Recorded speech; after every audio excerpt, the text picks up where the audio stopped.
pasa de que cuando el ser humano experimenta gozo, alegría, se expresa en canto. O sea, es una manifestación del alma que sale en canción. Por eso hay muchos cánticos en la Biblia, más de 15 cánticos. Es una expresión el canto que eleva a la persona y nos comunica también con el Creador. Así que es una linda oportunidad siempre cantar y hacerlo bien mejor. Vamos a ir a un salmo, así que abrimos al medio de la Biblia, más o menos, y por ahí vamos a andar bien. Y vamos a intentar comunicar una enseñanza que está allí. Es justamente un salmo de David, y es el salmo número 13. Bueno, vamos a ir a dar lectura del salmo. Son 6 versículos, lo voy a leer en la versión Reina Valera. Dice así la palabra de Dios en el salmo 13, al músico principal, salmo de David. ¿Hasta cuándo, Jehová, me olvidarás para siempre? ¿Hasta cuándo esconderás tu rostro de mí? ¿Hasta cuándo pondré consejos en mi alma, con tristezas en mi corazón cada día? ¿Hasta cuándo será enaltecido mi enemigo sobre mí? Mira, respóndeme, oh Jehová, Dios mío, alumbra mis ojos para que no duerma de muerte, para que no diga mi enemigo, lo vencí. Mis enemigos se alegrarían si yo resbalara, mas yo en tu misericordia he confiado. Mi corazón se alegrará en tu salvación. Cantaré a Jehová porque me ha hecho bien. Amén. Gracias a Dios por su palabra. Si preguntara acá rápidamente, ¿cómo le llamaría a este salmo? Bueno, puede ser ¿hasta cuándo? Y entenderíamos, ¿no? Lo repite 4 veces David, el ¿hasta cuándo? ¿Hasta cuándo? ¿Hasta cuándo? ¿Hasta cuándo? Y da a pensar de que David en este momento está viviendo un momento, valga la redundancia, está viviendo en su vida algo que lo está agobiando, algo que le está haciendo de mucho peso en su corazón y en su alma, y dice que cada día él se siente así. ¿Cuántos conocen la historia de David a grandes rasgos? O por lo menos, ¿quién es David? ¿Cómo fue su llamado? ¿Que fue ungido por Samuel? ¿La tenemos todos más o menos o hacemos un repaso breve? La tenemos. Bueno, eso es una ventaja. Spurgeon dice, si me pongo a mirar en la vida de David, no hay lugar tan bajo que no esté David y no hay lugar tan alto que no me encuentre con David. David fue un hombre de guerra, un hombre de combate, pasó por duelos, muchas alegrías, pero también tenía una carrera a lo primero, más que nada, ¿no? Cuando Dios lo llama, Samuel lo unge con aceite, sabe que es el que Dios había escogido ¿para qué?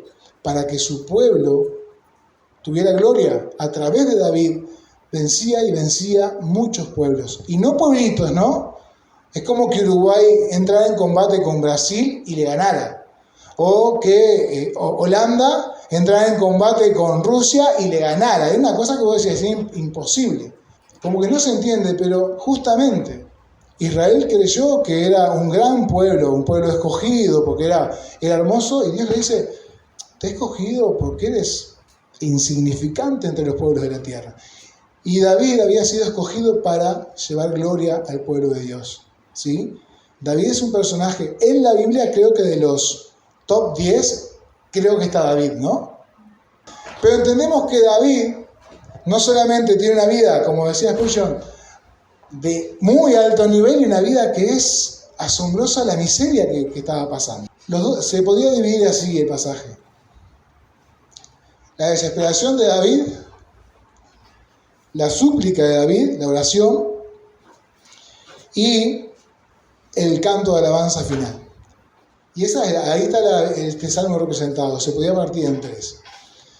Tenemos entonces la historia de David, conocemos quién es y es quien escribe. Dice que aparentemente este salmo fue escrito cuando estaba siendo perseguido por Saúl, que no tenía escapatoria y que se sumaban todos aquellos endeudados y que se sumaban a su como 400 hombres que estaban por la sociedad estaban descartados, se les suman a David y terminan siendo después unos 600, que eran entre los cuales estaban los valientes de David, unos 30 hombres, y uno lee las historias y dice, ¡pará! Eso era nombre y no lo de ahora. David está pasando por un momento de caos, de desesperación. ¿Y qué pasa cuando estamos en un momento de caos? Nos nublamos y no vemos la realidad. Cuando somos gobernados por los sentimientos, ya sea para bien o para mal, estamos en un problema, ¿verdad? Leí algo que decía, cuando estamos creados a semejanza de Dios y sentimos, porque Dios nos dio ese privilegio de ser parecidos a Él en eso, podemos padecer ira, tener confianza, regocijarnos, alegrarnos. Bueno, pero cuando los sentimientos nos van gobernando primero los ignoramos. Yo me identifico más para ese lado. Cuando no me dejo gobernar mucho por lo que siento, sino que trato de ser, no dejarme llevar por ahí. Pero no está bueno. Somos seres que tenemos que sentir y Dios nos puso los sentimientos para poder tener la semejanza a Él. Está bien sentir. Y estaría mal si no contamos con nuestros sentimientos o no le damos el lugar en nuestra vida para poder expresarnos. No sé si fui claro. Pero también está la otra parte donde hay personas que le dan mucho valor al sentimiento. Y hoy se ve mucho. Siento y siento y siento. Y los sentimientos están por encima de todo. Y hoy vivimos en una sociedad donde la depresión es la conquistadora. Tenemos muchas personas con depresión. Y en ese estado es como estaba David. Estaba en una nebulosa, no estaba viendo muy claro. ¿Y qué es lo primero que dice? Cuando nuestros sentimientos, cuando la presión, recuerden que él está siendo perseguido por Saúl, él sabía en su corazón que era el rey de Israel y su pregunta decía, pero yo soy el rey de Israel, me ungieron y estoy pasando esta necesidad. Habría frustración. ¿Qué fue lo primero que dijo? ¿Hasta cuándo? Se sintió alejado de Dios. Él se dejó, o por lo menos no sabemos, pero escribe como que la realidad se lo había comido, lo había pasado por encima. Y lo primero que pensó es que Dios lo había abandonado, que Dios se escondía de él. Y esa es la realidad que hasta hoy en día vivimos. Cuando nos dejamos gobernar por los sentimientos, que la depresión nos ganó, no vemos y no entendemos a Dios. Dios no se va. O sea, Dios sigue siendo Dios, sigue siendo fiel. Son las situaciones que muchas veces nos toca pasar y que Dios permite porque quiere trabajar con nosotros. Pero Dios no se va de aquel a quien ha llamado. Pero la perspectiva del ser humano cambia cuando el sentimiento está a flor de piel. Queremos sentir. Ahora, David lo primero que se siente es alejado de Dios. Siente que Dios no solamente se había alejado, sino que ni siquiera lo miraba. O sea, Dios, no te escondas de mí. O sea, que quería... ¿Cuántas veces hemos dicho? Parece que la oración no se eleva, ¿no? Buscamos a Dios y la oración no se eleva. Hago un chiste entre medio. Va un hermano en la fe y le dice, pastor, siento que mi oración no llega al techo. ¿Qué puedo hacer, pastor? ¿Qué le dijo el pastor? Ore afuera. Lo hecho entonces es que lo primero que David menciona en este salmo, que está angustiado, se siente lejos de Dios, que parece que Dios no lo está mirando, no lo está atendiendo. Lo segundo que expresa es hasta cuándo, el segundo hasta cuándo es siempre hasta cuándo esconderás tu rostro de mí. El tercero dice, hasta cuándo pondré consejos en mi alma, con tristezas en mi corazón cada día. Y leí algo interesante que dice, cuando buscamos los consejos dentro de nosotros mismos, cuando miramos los problemas y ponemos nuestros ojos, en vez de ponerlos en Dios y esperar en Dios, miramos para adentro y empezamos a mirarnos el ombligo. Y empezamos a ver y decir, pobre de mí, lo que me pasa a mí. Y nos ponemos en el rol de víctima. Y pido consejos a mi alma y mi alma se angustia Y no le pasa cuando tiene adversidades y si está pensando todo el tiempo en su problema, es como más pesado. Lo ideal, que el Salmo también enseña en el medio ahí, es buscar lo que hizo David, es buscar de Dios. Bueno, pero no centrarnos en nosotros mismos. No quedarnos con la idea de que pedir consejo a mi experiencia, a ver qué he vivido. No digo que no se pueda, digo que lo mejor es buscar la ayuda y la guía de Dios en todas las situaciones. Lo que pasa es que se piensa distinto. Daniel, no te olvides que David estaba siendo perseguido y se sentía abandonado. ¿Cuántos de ustedes aquí presentes y el que escucha ha sentido la sensación de abandono? De sentirse abandonado, defraudado. Yo tengo mi experiencia, pero quizás no es la más terrible. Quizás hay personas que se fueron abandonados por sus padres. Aquellos que más deberían pelear por ellos, los dejaron. Así, en esa condición, cuando ponemos un ejemplo muy práctico, decimos, eso está duro, David se sentía así. Bueno, este David está viendo esto y buscando consejo en su alma, lo que dice es como diciendo, no puedo salir. ¿Hasta cuándo será enaltecido mi enemigo sobre mí? David tenía un problema, tenía enemigos. Recuerden que cuando Dios lo llama, él participa de la corte, ¿verdad? Él está en el palacio con el rey Saúl. ¿Me siguen? Ya que tenemos la historia más que clara y no la repasamos, él estaba en la corte. Es más, Saúl en algún momento, cuando él falta y dice, bueno, no está David en el banco. Al otro día pregunta, ¿y David por qué no está? ¿Qué dice Jonatán? Jonatán dice, me pidió para ir hasta su tierra, porque tenía la necesidad de ir hasta allá. Por eso no está. Él estaba en la corte. Es más, y libraba batallas. Saúl lo mandaba y él aprendió de la guerra. Era un guerrero. Tenía muchos adversarios. Pero ¿cuál era el peor que estaba transitando? Por lo menos sus comienzos. Era ese, sí, Saúl. Saúl sabía que había sido desechado por Dios y vio que en David los cánticos eran que Saúl mataba miles y David 10.000. Y esto no le gustó mucho a Saúl. Y por eso tenía un enemigo tremendo. Pero no solamente eso, sino los pueblos que intentaban conquistarse unos con otros. ¿Se acuerdan que los reyes salían a la guerra cuando empezaba la primavera, ¿no? Y arrancaban a las conquistas. Bueno, David era un guerrero que ya estaba en campañas. Y le traía los bienes a Saúl. Pero no solamente tenía los guerreros de enfrente, sino el enemigo principal que era quien debería cuidarlo o animarlo. Dice David, ¿hasta cuándo? El cuarto, ¿hasta cuándo será enaltecido mi enemigo sobre mí?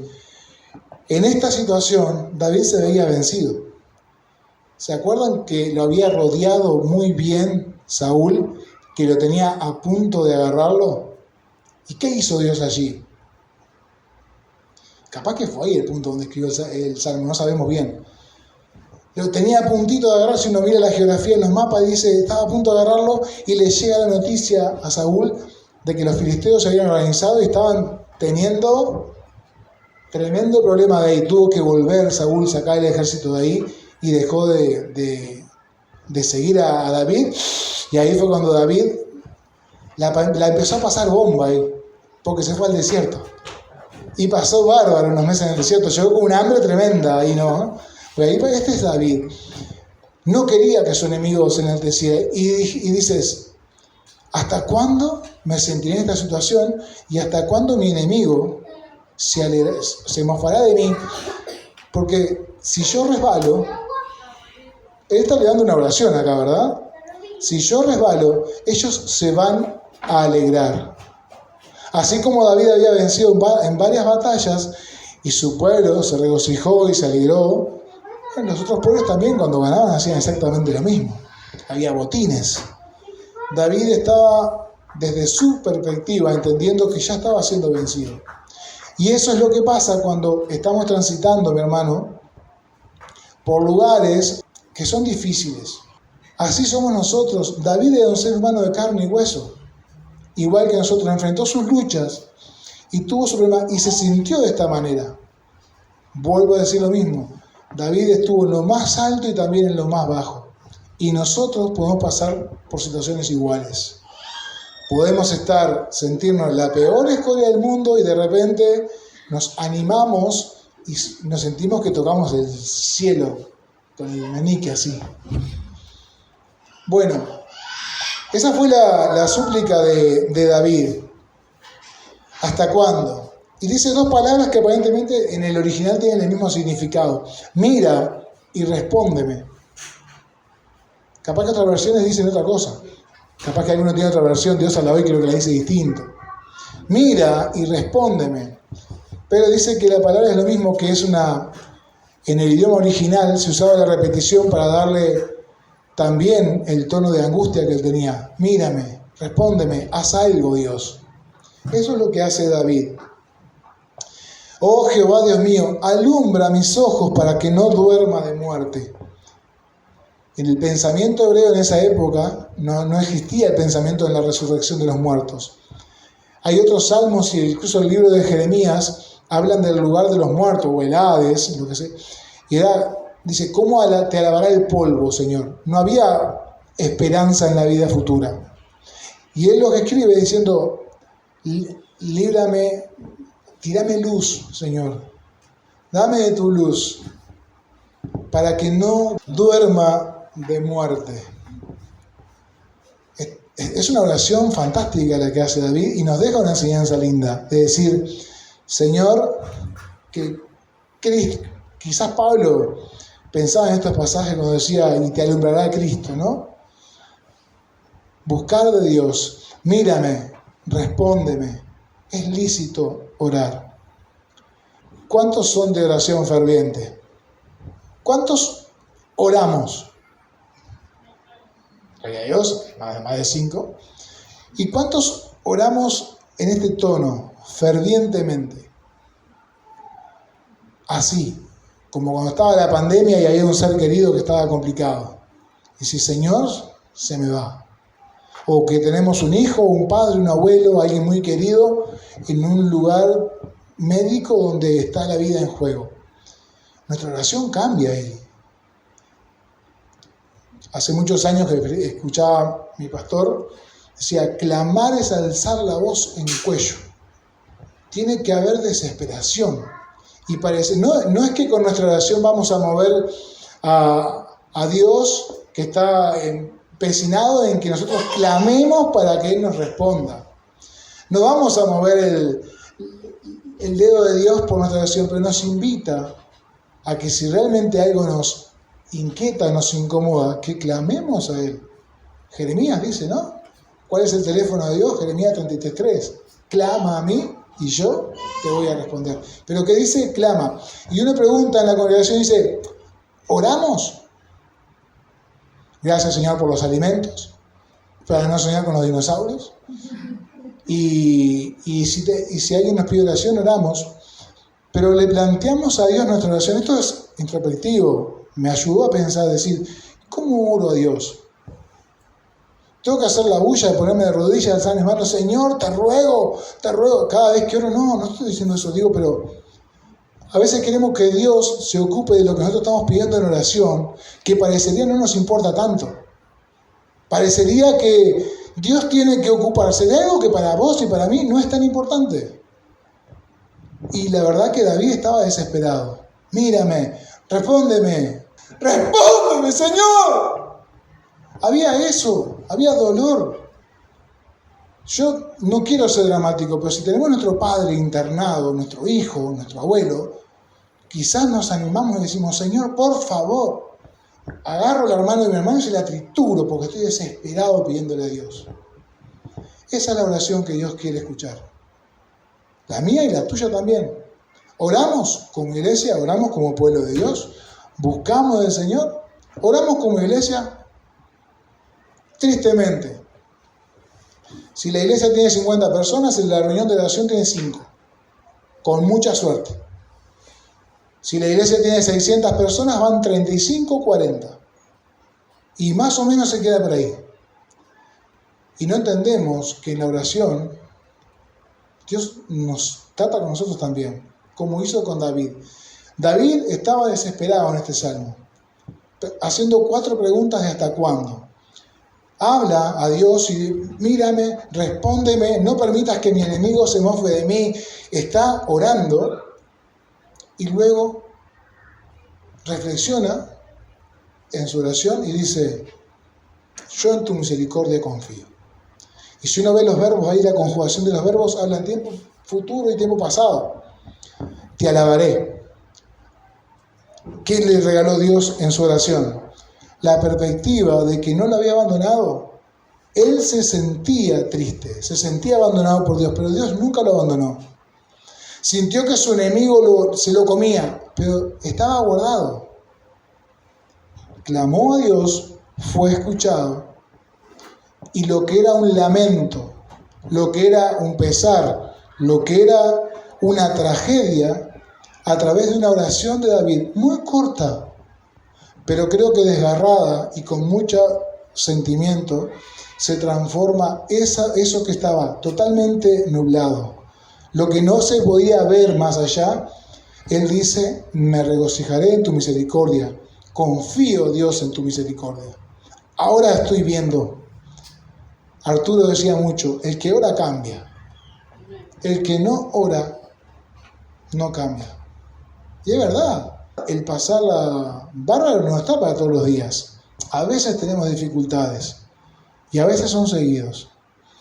El llamamiento es, busquemos a Dios, clamemos a Él, como el Salmo nos enseña, miremos la salvación que Dios nos ofrece y cuando tenemos la seguridad de haber sido salvados por la obra de Dios, de misericordia y gracia,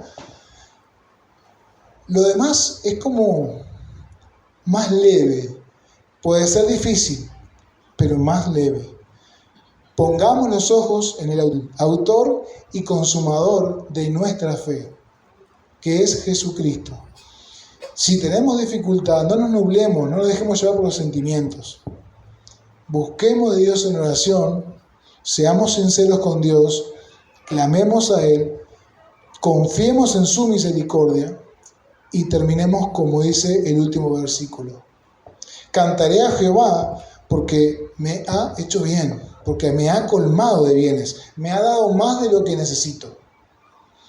Hoy hablábamos con Marta, Dios es bueno, nos da mucho más de lo que necesitamos, pero mucho más de lo que merecemos. Es más, si nos diera lo que nos mereciéramos, estaríamos bien pagos con una buena rimadita. Iglesia, el desafío hoy es, cada quien conoce su historia, cada quien sabe lo que está viviendo, qué dificultades. No nos dejemos ganar por lo que sentimos. Miremos a Dios, oremos a nuestro Dios, confiemos en que es misericordioso y cantémosle nuestra mejor alabanza. Es para hoy. Así que hagámoslo ahora. Pongámonos de pie, démosle gracias a Dios. Y cada quien sabe qué es lo que está viviendo. Yo no lo sé. Pero dejemos que Dios hable a nuestro interior y oremos. Si uno se siente que realmente está débil, clame a Dios. Busque un hermano y confíe en la misericordia del Señor. Padre, ¿qué decirte, Señor? Gracias por la vida de David, todo lo que enseña, por este hombre de carne y hueso, que tu palabra no esconde sus fallas, como tampoco esconde sus grandes logros. Y vemos en él un buen ejemplo a seguir. Ayúdanos en este tiempo, que las dificultades siguen estando presentes para cada familia, para cada individuo en lo personal. A no desesperarnos, a confiar en ti, a entregarte nuestras dificultades, Señor. A parar de guiarnos por los sentimientos, si es así que pasa, de mirarte a ti, Señor, y de poder confiar. Y entender que nuestro lamento será convertido en gozo, en baile, como dice tu palabra. Mira, Señor, cada situación personal, cada matrimonio aquí reunido, cada familia. Y te ruego que ministres sus vidas, sus corazones, Señor, y que pueda darse testimonio de haberte mirado a ti y haber encontrado salida. Y poder todos disfrutar de esa gran victoria. Bendice cada familia, Señor, te lo pido en el nombre de Jesús, que podamos seguir meditando en esta, tu palabra. Te doy muchas gracias, Señor. Escucha la oración de mis hermanos. Amén.